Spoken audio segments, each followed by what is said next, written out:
दोस्तों, होली के त्योहार को बुराई पर अच्छाई का जीत माना जाता है। बुराई पर अच्छाई का त्योहार बताया जाता है, पर्व बताया जाता है।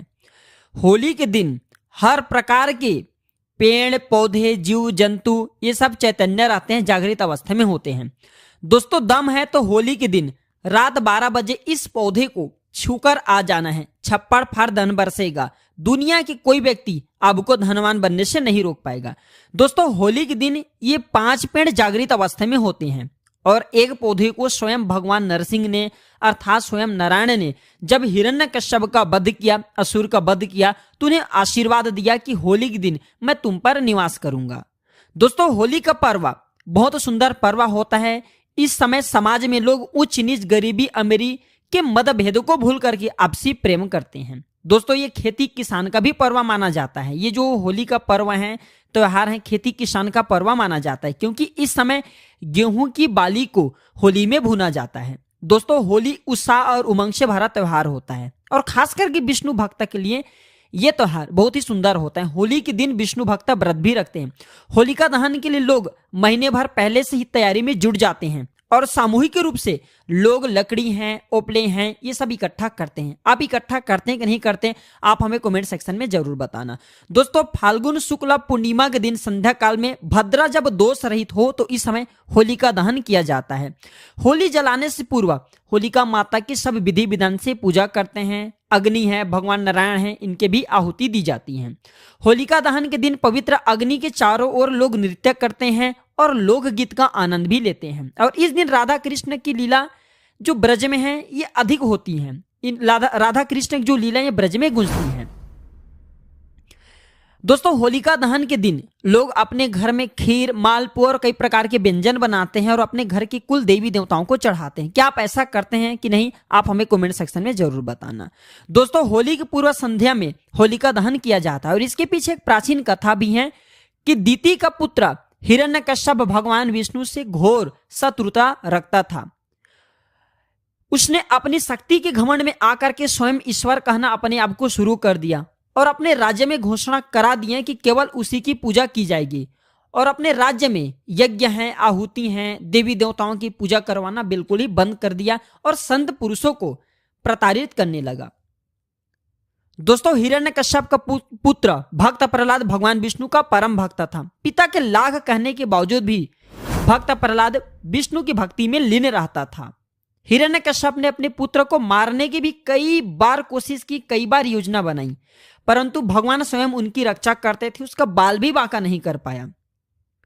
असुर राजा की बहन होलिका को भगवान शंकर ने एक ऐसा चादर दी थी जिसे ओढ़ने पर अग्नि उसे जला नहीं सकती थी और इसका नाम क्या था? होलिका।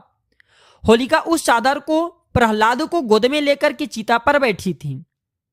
दोस्तों, दिव्य योग से प्राचीन समय की बात है। दिव्य योग से वह चादर उड़कर भक्त प्रहलाद के ऊपर में आ गई और होलिका के ऊपर से निकल गई, जिससे भक्त प्रहलाद की जान बच गई और होलिका माता जल गई।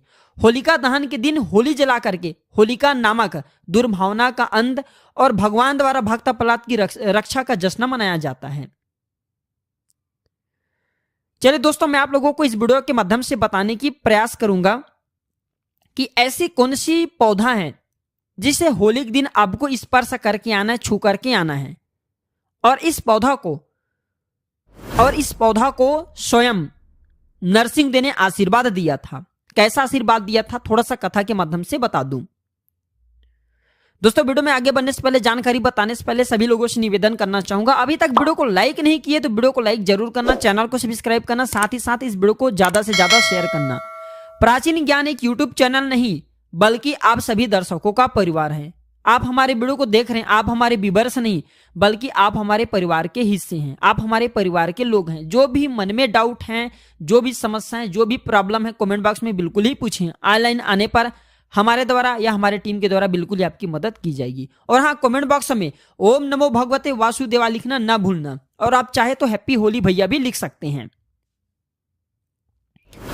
तो दोस्तों, जिस पौधे की मैं बारे में बताने जा रहा हूं, इस पौधे को स्वयं नरसिंह ने आशीर्वाद दिया था। जब भगवान नरसिंह हिरण्यकश्यप को मार दिए तो देखिए, असुर रूपी हिरण्यकश्यप को मारने के बाद, क्योंकि भगवान ने नाखून के माध्यम से हिरण्यकश्यप को नरसिंह देव ने मारा था और भगवान नरसिंह जी के नाखून में हिरण्यकश्यप को मारने के बाद असुर रूपी रक्त उनके हाथ में बहुत ही खुजली करने लगे। जब असुर रूपी रक्त उनके हाथ में खुजली करने लगे, प्रभु नरसिंह के हाथ में खुजली करने लगे, तो नरसिंह जी ने अपने खुजली को शांत करने के लिए एक वृक्ष है जिस वृक्ष पर अपने नाखून को गाड़ दिए। इससे नरसिंह जी की खुजली तो शांत हो गया, लेकिन वह वृक्ष दर्द से कहराने लगे और उस वृक्ष ने प्रार्थना की, भगवान आपने अपने तो खुजली शांत कर दिए और ये असुर रूपी जो रक्त है ये हमारे पेड़ में हम पर अब ला करके छोड़ दिए, इससे हम अशुद्ध हो गए। और हे प्रभु, आपने जो नाखून गाड़े हैं इसके पीड़ा हमें दिन प्रतिदिन सताएंगे, हमें इनकी पीड़ा सहन नहीं हो रही है। प्रभु आप हमें इन पीड़ा से मुक्ति दिलाएं। इस प्रकार से प्रार्थना करने पर उस वृक्ष की जब प्रार्थना हुई तो भगवान नरसिंह ने उस वृक्ष को आशीर्वाद दिया कि हे वृक्ष, मैं तुम्हें आशीर्वाद देता हूं, जब भी होली का समय आएगा, होलिका के दिन और पूर्णिमा के दिन मैं तुम पर निवास करूंगा। और पूर्णिमा के दिन और होलिका के दिन जो होली जलाए जाए हैं, होलिका दिन, उस दिन इस वृक्ष पर स्वयं भगवान नरसिंह माता पद्मा के साथ में अर्थात माता लक्ष्मी जी के साथ में निवास करते हैं। दोस्तों ऐसा माना जाता है कि इस दिन अगर सच्चे मन से पूरे भाव के साथ इस वृक्ष से प्रार्थना किया जाए, इस वृक्ष से निवेदन किया जाए, तो ये आपके सभी प्रकार के पाप हैं, दोष हैं, कष्ट हैं, कला हैं, उसे समाप्त कर देंगे। लेकिन इस वृक्ष को छूने से पहले कुछ नियम हैं, इस नियम का पालन करना जरूरी है और आपको इसका 100% लाभ भी मिलेंगे। दोस्तों इस वृक्ष को छूने से पहले आपको अपने घर से एक नारियल लेके जाना है और 5 बतासे लेकर के जाना है। करना क्या है, आपको 5 बतासे लेना है और एक नारियल लेना है और एक लाल का कपड़ा लेना है। लाल की कपड़ा न मिल पाने पर आप जो है चुनरी भी ले सकते हैं। दोस्तों एक नारियल को इस वृक्ष को भेंट करना है और 5 आपने जो बतासे रखे हैं उसे दोने में या फिर आप जो है जो पत्ते हैं आप उसमें डाल सकते हैं। एक पत्ते का दोना बना लीजिए और इस वृक्ष के नीचे में रख दीजिए 5 बतासे को, और आपको एक नारियल को भेंट करना है। आप चाहे तो 5 अगरबत्ती भी जला करके वहां पे रख सकते हैं और इस वृक्ष से प्रार्थना करना है कि हे वृक्षराज, आप हमारी गरीबी हैं, आप हमारे समस्या हैं, आप हमारे निर्धनता इसे दूर करें, क्योंकि आज आपके ऊपर में माता लक्ष्मी तथा भगवान नारायण रूपी जो नरसिंह है ये निवास करते हैं।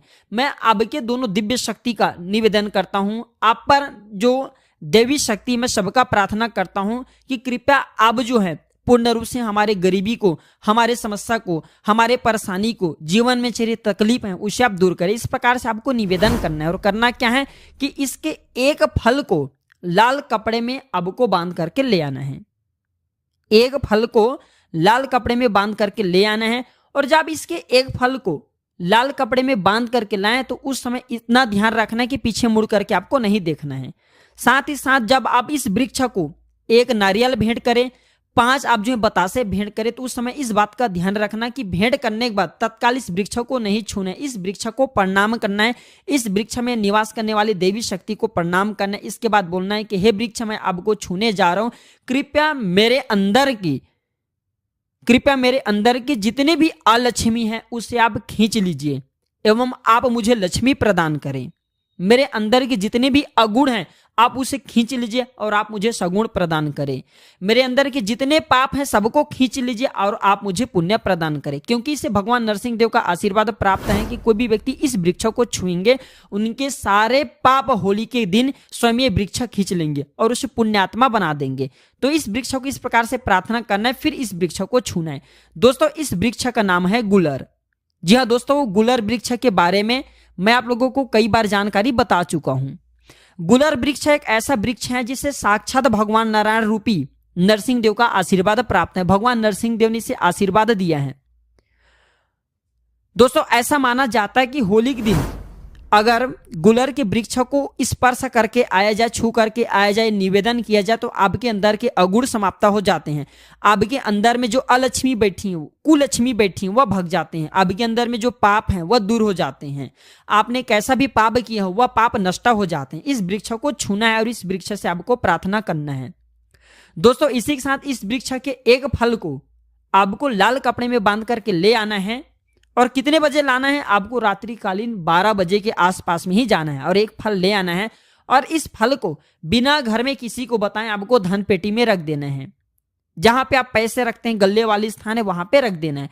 दोस्तों आपके दिन दुगनी रात चौगुनी तरक्की होगा। दोस्तों छप्पड़ फाड़ करके धन बरसेगा आपके घर में, लेकिन जब भी आप ये उपाय करें गुप्त रखना है, इसके बारे में किसी को नहीं बताना है। देखिए कोई भी उपाय करते हैं वह तभी फलकारी होता है जब किसी को न बताएं। यहां तक कि आपको अपने पत्नी को भी नहीं बताना है, यहां तक कि अपने बच्चे को नहीं बताना है। टोने टोटके की दुनिया में विश्वास होना जरूरी है और सबसे ज्यादा आपको गुप्त रखना जरूरी है। जो व्यक्ति जितना ज्यादा उपाय करते हैं, गुप्त रखते हैं, उसे उतना ही ज्यादा लाभ मिलता है और खास करके इसमें विश्वास होना जरूरी है। विश्वास है तो पत्थर में भगवान देख सकते हैं, विश्वास नहीं तो आपके सामने में भगवान खड़े हैं, वो भी पत्थर तुल्य होते हैं। तो दोस्तों ये उपाय जरूर करिए, आपके जीवन में परिवर्तन आएंगे, आपके सभी प्रकार के मनोकामना पूर्ण होंगे, आपके गरीबी मिटेंगे।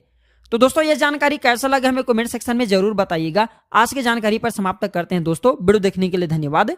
नमस्कार।